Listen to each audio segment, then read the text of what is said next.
They have to prove you're a person. Now, how do you prove you're a person? You admit it. What is a person? A person is no good, Nick. It's not a citizen. They can't prove I'm a person. They can't even prove I'm a human being. They can't prove I'm a natural person either. So let me explain what a human being is. A human being is a monster. And a monster, if you go back in the Ballantyne's Law Dictionary, 1948 version, published by University of Southern California, specifically states, is a human being by birth, and originated in the 12th century when the kings and knights were going across Europe. Along the way they fathered a few children. And to keep those children from inheriting the sovereignty and the thrones, they call them human beings, being like a human. But they do not have the right to hold sovereignty. They cannot be sovereign. That's right out of court cases. So that's why the federal government and the state government both use the term human being. Place in the penal code anymore do they use the word citizen. They used to. In 1972, there used to be section 228 of the penal code. It said any citizen who fights a duel cannot vote or hold public office.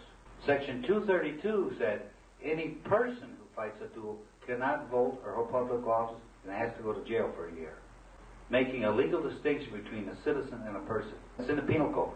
So understanding the difference between person and citizen, how do you bring this to the court's attention? Very simply, you file a judicial notice. You can file as many as 30 judicial notices into court and make the court argue those judicial notices. File a court that I'm not a slave. Judicial notice that I'm not a slave.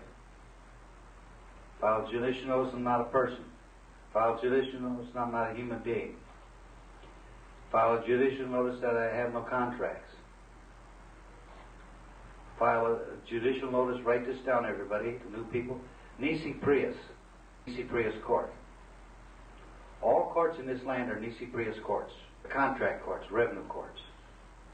And you have to give the court knows that they are Nisi Prius court, and they can't move forward until they prove that you have the contract and produce a contract. You can do that. We've had judges accept it. We had a judge in Santa Barbara said, yes, we're Nisi Prius court. But my buddy, he didn't. Then the judge went on to the next judicial notice. And he didn't stop. Remember? But he had the court. He should have stopped right there, prove the contract. No matter what you do, if you do it right. Non-assumption. File judicial notice, non-assumption. Non-assumption means no contract. We do everything by judicial notice as a motion to dismiss. You can file as many motions to dismiss as you want. Coram nobis. You can do coram nobis up from now till the end of time. Every time the judge does a mistake you think is a mistake, do a writ of certiorari.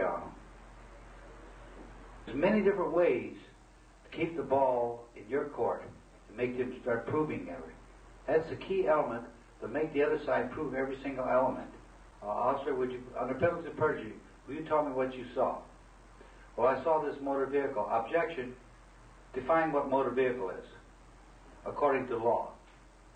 Since you saw it, that's only hearsay what you saw. Let's define it according to the law. What is it? Well, I was told that everything four wheels is a motor vehicle. That's not what the court said. What does the court say a motor vehicle is? What's the case name, Steve? Geico. Geico Insurance versus Carrier's Insurance. Carrier Insurance. The vehicle means commercial, according to the California bill. So he's got to prove you're involved in commercial activity. Officer, was I involved in any commercial activity the time you stopped me? No. Was I driving a tractor, trailer rig, or anything, bus or anything? No. You weren't involved in anything commercial that I know of. Thank you, officer. Next question. Officer, did you go to the police academy? Yes, I did. How long was your police academy? 6 months. Did they teach you the laws that you were enforcing? Yes, they did. Do you think you're an expert in enforcing those laws that you were taught to enforce? Yeah, I know the laws I'm supposed to enforce. Thank you. Now you got it.